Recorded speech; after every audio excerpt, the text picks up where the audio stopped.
Palabra y vida. Con el padre Manuel Horta, desde Sevilla.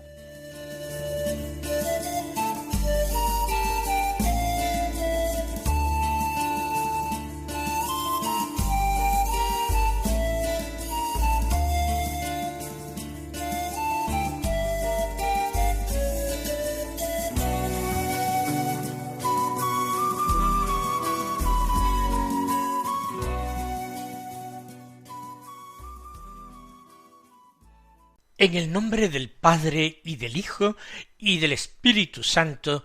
Amén. Alabados sean Jesús y María. Muy buenos días, queridos hermanos, oyentes de Radio María y seguidores del programa Palabra y Vida. Hoy es el viernes de la 33ª semana del tiempo ordinario. No olvidemos que se trata de un día penitencial, aunque todavía no estemos en Adviento, aunque no sea ahora la Cuaresma, no importa. Todos los viernes del año, a menos que coincidan con alguna gran fiesta, son días penitenciales. Pero además, este viernes es día 24 de noviembre. Y el 24 de noviembre la Iglesia celebra la memoria de los santos Andrés Dunglac y compañeros mártires. Son mártires vietnamitas. Y cuando nosotros escuchamos a veces decir tal nombre y compañeros, o compañeros mártires, no quiere decir estrictamente hablando que sean sus compañeros porque convivieran juntos o ni siquiera murieran juntos. Se trata de dar un nombre y de hacer visible a un conjunto de testigos de la fe. Concretamente, estos mártires vietnamitas, que se nombran junto a Andrés Dunglac como sus compañeros, sufrieron el martirio a lo largo de los siglos XVII, XVIII y XIX. Por tanto, no coincidieron en el tiempo, ni siquiera fueron víctimas de la misma persecución anticristiana. En el Vietnam y los países aledaños, el Evangelio fue acogido con prontitud, con alegría. Muchos se convirtieron, pero no demasiado después sobrevino la persecución, y una persecución que vino para quedarse, como hemos dicho, durante siglos. De los que nosotros celebramos hoy, son en total 117 mártires, de ellos 96 eran vietnamitas. Luego había 11 misioneros españoles de la Orden de Santo Domingo, dominicos, y 10 franceses. Conjuntamente los celebramos. Podríamos detenernos en la vida y en el martirio de algunos de ellos, pero no es esta la finalidad del programa, y nos limitamos a hacer consignar la fiesta, la memoria que hoy celebramos. Vamos entonces a escuchar la palabra de Dios, como cada día, comenzando por el Santo Evangelio, que es de San Lucas, capítulo 19, los versículos 45 al 48, que dicen así: En aquel tiempo Jesús entró en el templo y se puso a echar a los vendedores, diciéndoles: Escrito está, mi casa será casa de oración, pero vosotros la habéis hecho una cueva de bandidos. Todos los días enseñaba en el templo. Por su parte, los sumos sacerdotes y los escribas y los principales del pueblo buscaban acabar con él, pero no sabían qué hacer, porque todo el pueblo estaba pendiente de él, escuchándolo. Hemos escuchado la lectura de la expulsión de los mercaderes del templo por parte de Jesús. Hace algunos días, el pasado día 9, celebrábamos la fiesta de la dedicación de la Basílica de San Juan de Letrán, la catedral de Roma, la catedral del Papa. Por su categoría litúrgica de fiesta tenía lecturas propias. Y en esta fiesta, como evangelio, se tomaba precisamente la expulsión de los mercaderes del templo, pero en el cuarto evangelio, en el evangelio de San Juan. Curiosamente, San Juan sitúa este episodio al comienzo casi de la vida pública de Jesús, en el contexto de su primera ida a Jerusalén. Concretamente en el capítulo 2 del Evangelio de San Juan. Es como un signo que Jesús realiza para afirmar su vocación, su misión mesiánica. Él era el Mesías enviado por Dios para purificar el templo, para purificar el culto, para cumplir lo anunciado por los profetas. Sin embargo, en los otros evangelios, en los evangelistas llamados sinópticos, entre ellos San Lucas, este episodio se sitúa al final de la vida pública de Jesús, poco antes de comenzar los relatos de la pasión, en el último viaje que realiza Jesús durante su ministerio público a Jerusalén. No se trata, pues, de una preparación para su ministerio, sino una culminación de este ministerio. Y es posible que históricamente, a menos que Jesús realizara 2 purificaciones del templo, sino si fue solamente una vez que realizó este signo, parece más propio que lo realizara al final de su vida. San Lucas presenta el hecho de una manera abrupta. Jesús entró en el templo y se puso a echar a los vendedores. ¿Estaban actuando mal los vendedores? No particularmente. El culto en el templo se basaba principalmente en los sacrificios, en las ofrendas, y ofrendas también principalmente, no exclusivamente, pero principalmente de animales. Los sacerdotes se hacían expertos en el sacrificio, en la preparación de las víctimas. Pero no todos los que venían desde lejos acudían a Jerusalén a dar culto a Dios y a ofrecerle sus sacrificios. Podían llevar con ellos mismos un animal, si era de cierto peso. Además, en el templo no se permitía comprar nada como no fuera con dinero puro, es decir, no con el dinero extranjero, con el dinero acuñado por el Imperio Romano, que era el que circulaba habitualmente en toda Palestina y Siria. Ellos tenían su propio dinero, entonces había que cambiar el propio dinero, dinero manchado, dinero gentil, dinero por tanto impuro, por dinero puro. Y con ese dinero puro comprar lo necesario para el sacrificio. Quizás un animal, una oveja, un buey, o quizás simplemente un par de tórtolas, o un par de pichones, como ofrecieron María y José por el niño Jesús. Quizás María y José habían comprado aquellas palomas en el mismo templo. Quizás lo habían hecho. Por tanto, entraba dentro de la lógica que en el templo se comprara y vendiera. Ciertamente, cuando eso tiene que realizarse, siempre se presta a abusos. Siempre se presta al interés de los comerciantes de obtener el mayor beneficio, a veces rebajando la calidad o presencia de los animales que se vendían y exigiendo, en cambio, el dinero que se cobraría por un animal más fuerte, más joven o más sano. Por tanto, no se excluye de que realmente aquel comercio que se daba en el templo lo hubiera convertido en cueva de bandidos.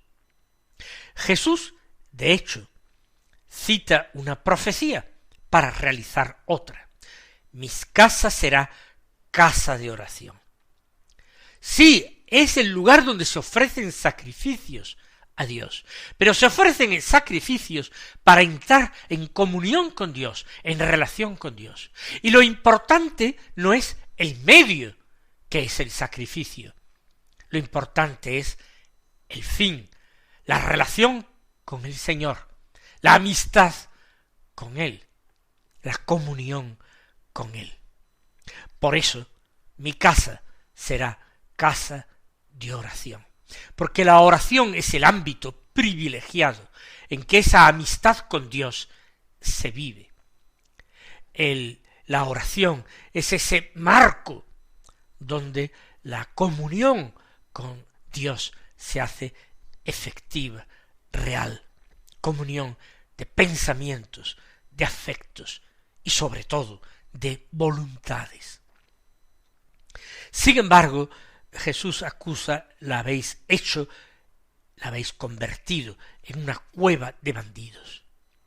Quizás no por el hecho de que se vendieran allí animales, quizás por el hecho de que se abusaba de este comercio verdaderamente monopolístico y se aprovechaba de la fe y de la devoción de los fieles para sacarles el dinero.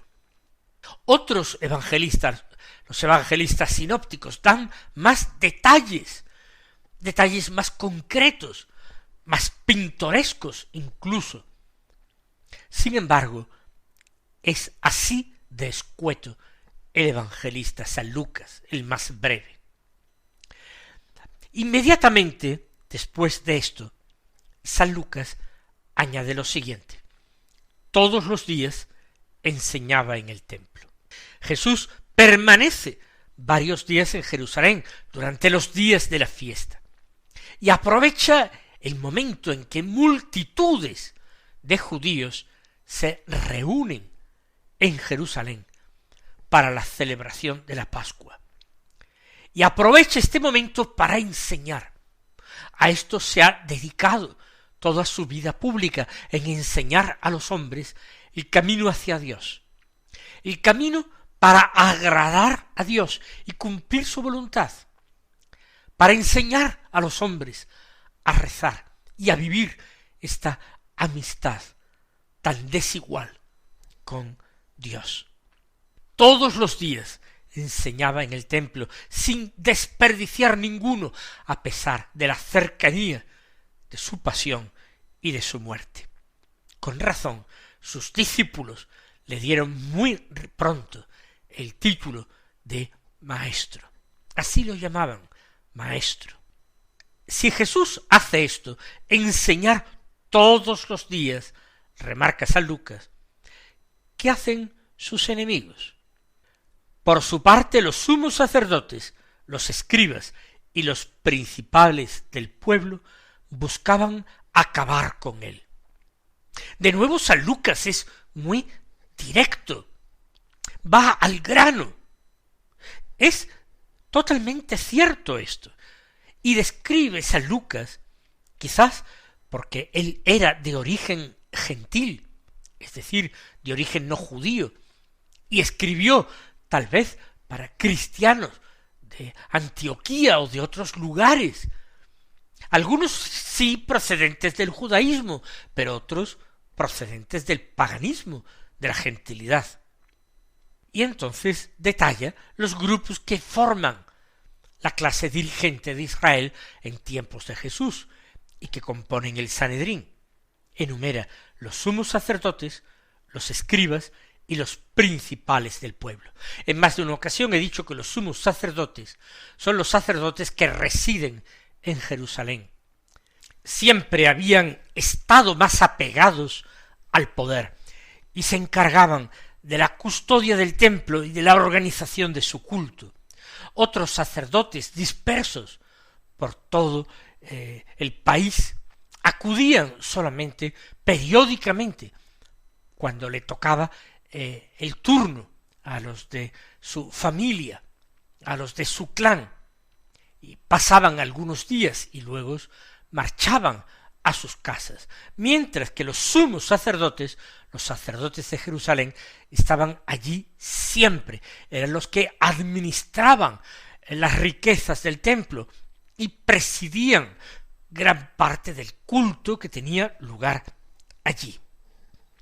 Luego, los escribas son los maestros de la ley, no son sacerdotes, son laicos, piadosos, que se dedican al estudio de la ley porque piensan que en el cumplimiento exacto y minucioso de la ley está la salvación.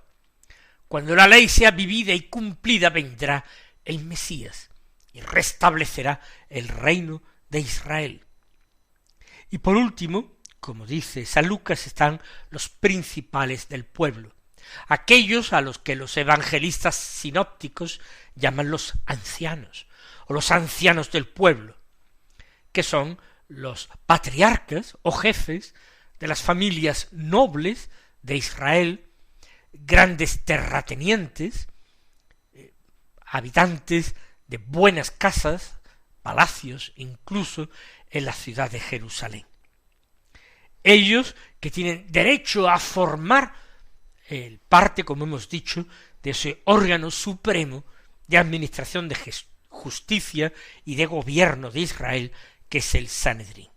Y ellos, personas teóricamente piadosas, supuestamente cultas, cultivadas, sin embargo, dice San Lucas, buscaban acabar con él.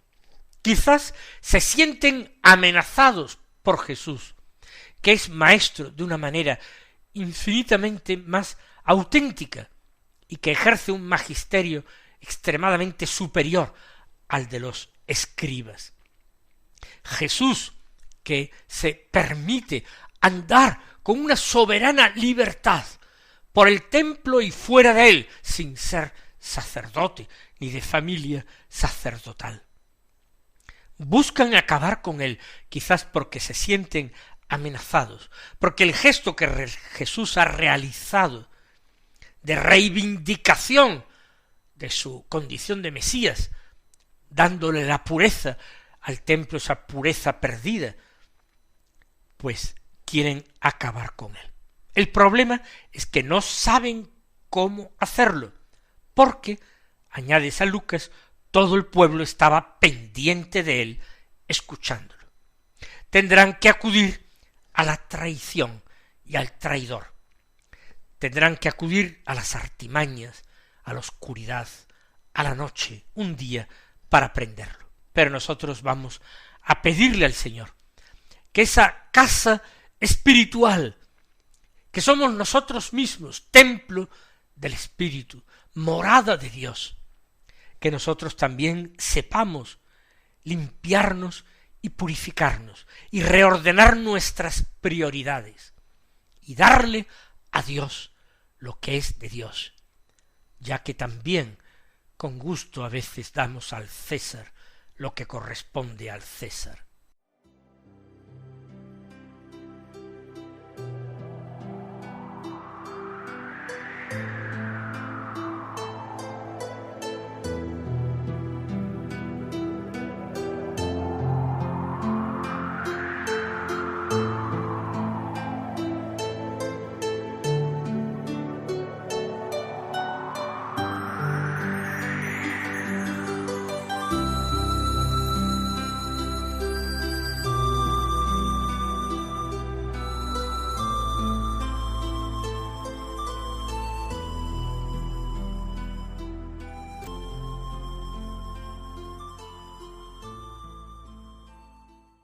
Escuchemos ahora la primera lectura, que ya sabemos que estos días es del primer libro de los Macabeos. Hoy del capítulo 4, los versículos 36, 37 y 52 hasta el 59, que dicen así: En aquellos días Judas y sus hermanos propusieron: Nuestros enemigos están vencidos, subamos pues a purificar el santuario y a restaurarlo. Se reunió todo el ejército y subieron al monte Sión. El año 148, el día 25 del mes noveno, es decir, Casleu, todos madrugaron para ofrecer un sacrificio según la ley en el nuevo altar de los holocaustos que habían reconstruido. Precisamente en el aniversario del día en que lo habían profanado los gentiles, lo volvieron a consagrar, cantando himnos y tocando cítaras, laúdes y timbales. Todo el pueblo se postró en tierra adorando y alabando al cielo que les había dado el triunfo. Durante 8 días celebraron la consagración, ofreciendo con alegría holocaustos y sacrificios de comunión y de alabanza. Decoraron la fachada del santuario con coronas de oro y escudos. Restauraron también el portal y las dependencias, poniéndoles puertas. El pueblo celebró una gran fiesta que invalidó la profanación de los gentiles. Judas, con sus hermanos y toda la asamblea de Israel, determinó que se conmemorara anualmente la nueva consagración del altar, con solemnes festejos durante 8 días a partir del 25 del mes de Casleu. Excepto los domingos, no suele haber una relación muy clara entre la primera lectura, que es una lectura continuada, y el Evangelio, cuya lectura es también continuada.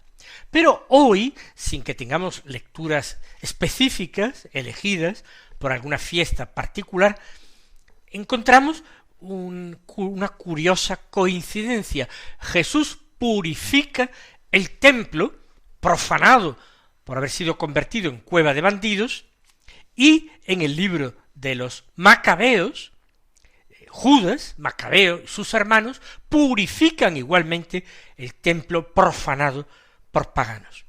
Y nosotros tenemos que aprender una cosa, que nuestro culto a Dios tiene que ser un culto puro, que brote de un corazón puro, un corazón entregado a Dios, que nuestros actos de culto no se limiten a palabras de oraciones y a hechos exteriores, sino que todo eso venga después de una conversión del corazón a Dios y al prójimo, y que la práctica del primer mandamiento, de la caridad para con Dios, y también de la caridad y de la compasión para con el prójimo, prepare nuestro culto interior y espiritual.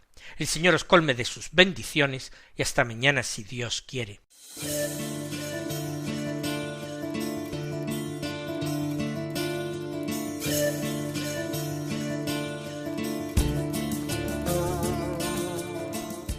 Han escuchado en Radio María Palabra y Vida, un programa que dirige el Padre Manuel Horta.